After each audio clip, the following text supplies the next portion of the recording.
ओम नमः शिवाय मित्रों, मैं महेंद्र कदम मायावी रुद्राक्ष में आप सबका फिर से एक बार दिल से स्वागत करता हूं। आशा करता हूं कि भगवान शिव के आशीर्वाद से आप सब खुश और निरोगी होंगे। दोस्तों, आज की रोज़मर्रा की ज़िंदगी में हम सभी को किसी न किसी प्रकार का कोई ना कोई छोटा मोटा तान तनाव होता है। काम के सिलसिले में या पैसे के सिलसिले में या व्यवहार के सिलसिले में या कुछ भी हो सकता है। तो उसका परिणाम हमारे रिश्तों में होता है। रिश्तों में टकराव पैदा होने लगता है, क्योंकि वो जो पर्टिकुलर स्ट्रेस है, टेंशन है हमारा, वो सारा स्ट्रेस और टेंशन हम लोग घर में आपसी जो सदस्य होते हैं उनके ऊपर निकालने की कोशिश करते हैं। तो मेरी एक सलाह है इस राय में कि जो भी आपका तान तनाव है, जो भी आपका टेंशन है, जो भी आपका स्ट्रेस है, जिस पर्टिकुलर व्यक्ति या विषय से वो रिलेटेड है, वो विषय या वो व्यक्ति से वार्तालाप करके, संभाषण करके या विषय का अभ्यास करके वो तान तनाव कैसे ख़त्म किया जा सकता है, उसके ऊपर हमको ध्यान देना ज़रूरी है, ताकि उसका परिणाम अपने आपसी जो रिश्तेदार हैं, जो घर में रहने वाले लोग हैं, उनके साथ आपका ये टकराव ज़्यादा बढ़े नहीं, और ये आपका जो तनाव का कारण है वो आपके टकराव का कारण ना बन जाए, रिश्तों में टकराव का कारण ना बन जाए। बहुत बार हम लोग देखते हैं कि हमारे स्पाउस के साथ, मतलब हमारे हस्बैंड या पत्नी के साथ हमारी टकराव होते रहती है, या बच्चों के साथ टकराव होते रहता है, रिश्तों में खटास पैदा होती है।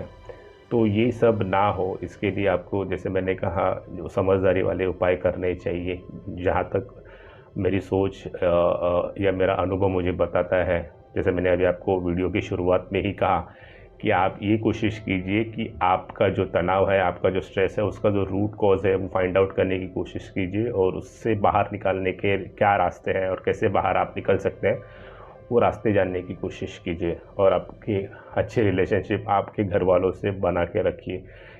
कोई भी तान तनाव का रिफ्लेक्शन आपके रिश्तों के ऊपर ना होने दें, क्योंकि वो बहुत ज़्यादा खतरनाक हो सकता है। क्योंकि रोज़ अगर आपके घर में किसी न किसी वजह से तान तनाव रहेगा, रिश्तों में आपसी टकराव रहेगा, तो उसके परिणाम अच्छे नहीं हो सकते। शुरुआती तौर पे वो आपको छोटा मोटा विषय लगेगा, लेकिन अगर ये बात बढ़ती रही या फिर आर्ग्यूमेंट्स या विवादों की फ्रीक्वेंसी ऐसी ही बढ़ती रही, तो बहुत अनपेक्षित परिणाम हमको भुगतने पड़ सकते हैं, जो मैं चाहता हूँ कि आपके जीवन में ना हो।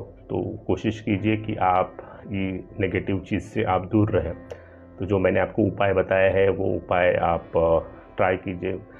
कभी कभी शुरुआती तौर पे छोटी लगने वाली चीज़ बाद में बहुत हद तक बहुत बड़ी बन जाती है, फिर हमारे हाथ में कुछ नहीं रहता है और हम फिर कुछ नहीं कर सकते हैं।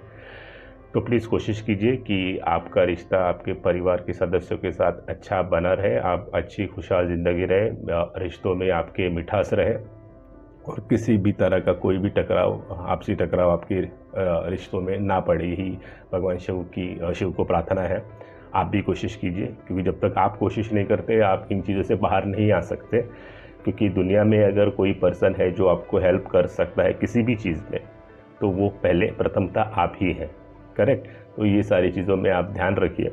और उसके साथ साथ अगर आपको लगता है कि मुझे इन चीज़ों में मेरी कोशिश तो जारी रखनी है, लेकिन कोई आध्यात्मिक सपोर्ट भी चाहिए, आध्यात्मिक सहारा चाहिए, आध्यात्मिक ताकत चाहिए जो मुझे और ताकत दे इन चीज़ों से बाहर निकलने के लिए, तो हमारे पास रुद्राक्ष में एक उपाय है, एक पर्टिकुलर मुखी है जो आप पहनेंगे तो उसमें आपको बहुत हद तक फ़ायदा होगा। और जो भी रिलेशनशिप में प्रॉब्लम है, इश्यूज़ आ रहे हैं किसी भी पर्टिकुलर पर्सन के साथ, जैसे मैंने कहा, वो आपका स्पाउस हो सकता है, बेटा हो सकता है, फादर मदर, कोई भी हो सकता है, तो उससे आपका रिलेशनशिप बहुत अच्छा होगा आगे जाके परमानेंट तौर पे।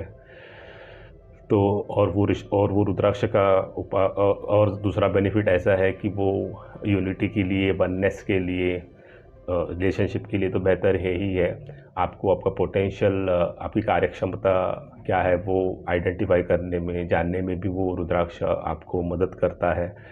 और आपको आपका सेल्फ रियलाइजेशन क्या है इस लाइफ में बर्थ लेने का, वो भी आपको रियलाइज़ करने में हेल्प करता है। तो बहुत ही अच्छे परिणाम है इस रुद्राक्ष के। तो आपको जानना है या परचेस करना है वो रुद्राक्ष कौन सा है, तो महायोगी रुद्राक्ष को संपर्क कीजिए। हम आपको वो रुद्राक्ष अच्छी तौर से बना के एनर्जाइज करके प्राण प्रतिष्ठा करके आपको दे देंगे। तो अभी ज़्यादा इंतज़ार मत कीजिए, महायोगी रुद्राक्ष को संपर्क कीजिए। मिलते हैं अगले वीडियो में एक नए विषय के साथ, तब तक ओम नमः शिवाय।